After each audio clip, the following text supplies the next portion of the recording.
What's up, guys? It's MP Boxing, and I just finished up watching Israil Madrimov versus Michel Soro, and this was a 12-rounder for the WBA super welterweight world title eliminator. And this fight was Friday, December 17th, from the Tashkent City Renaissance Hall in Uzbekistan, and this fight was broadcasted on the Zone. And in this fight, Israil Madrimov was able to get a controversial ninth-round stoppage victory over Michel Soro. I personally had the bout scored 76-76, a draw leading up to the stoppage. And let me just say this fight ended very controversially. Israil Madrimov really shouldn't have gotten a stoppage, when I'm going to be honest, because it was really after the bell. I mean, Michel Soro, he was having some success later on. I mean, if I'm going to be honest, earlier on in the fight, he did not have that much success at all. I mean, he looked slow, didn't look like he was comfortable in there. Madrimov was able to dance around a bit, land some nice jabs, and that's why after like 6 rounds, I believe, so I had the battle like 59-55 in favor of Madrimov, maybe even 58-56, something like that.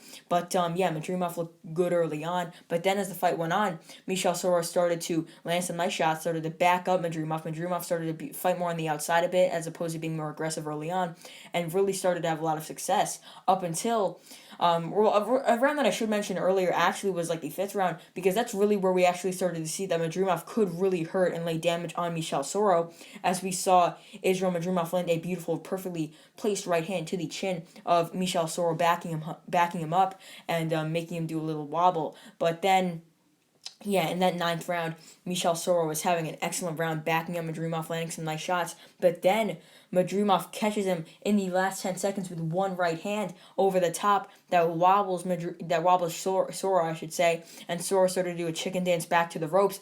Then Madrimov started to lay off combinations, left, right, just straight to the face and jaw of Soro, and just Soro couldn't even defend it. But then the bell sounded, and then Madrimov landed 2 more shots. The referee jumped in and waved it off for some reason.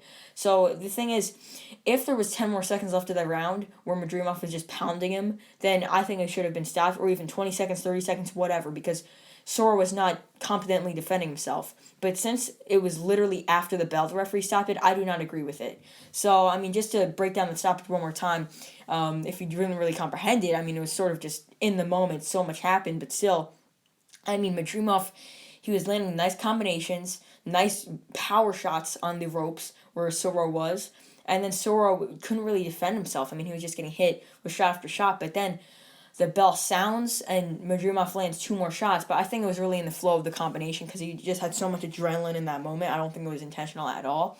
But then the referee just waved it off. Instead of just stopping it where the bell sounded at the end of the round, he just waved it off, which I think was horrible. And the thing is, I mean, the decision was very controversial in the end, because, I mean, it took minutes after the fact. This is why I'm making the fight so much later than the actual fight ended, is because, I mean, Abel Sanchez, Michel Soro's trainer, was walking around screaming at the referee, or not really screaming out loud, obviously, just talking with him, disputing his decision and whatnot. And, I mean, there's a lot of controversy in the crowd with Michel Soro's team talking to the commission, whatever. I didn't even know what was going on in there. And, yeah, it took a while to actually get Madrimov's hand raised in that WBA medal around his neck, which means that he is the winner of the WBA super welterweight world title eliminator. So, I mean, this was also a final eliminator. So, with that being said, what is next for Israil Madrimov? Winning this final eliminator, that definitely gives him a world title shot, whether that be the regular belt or the super belt.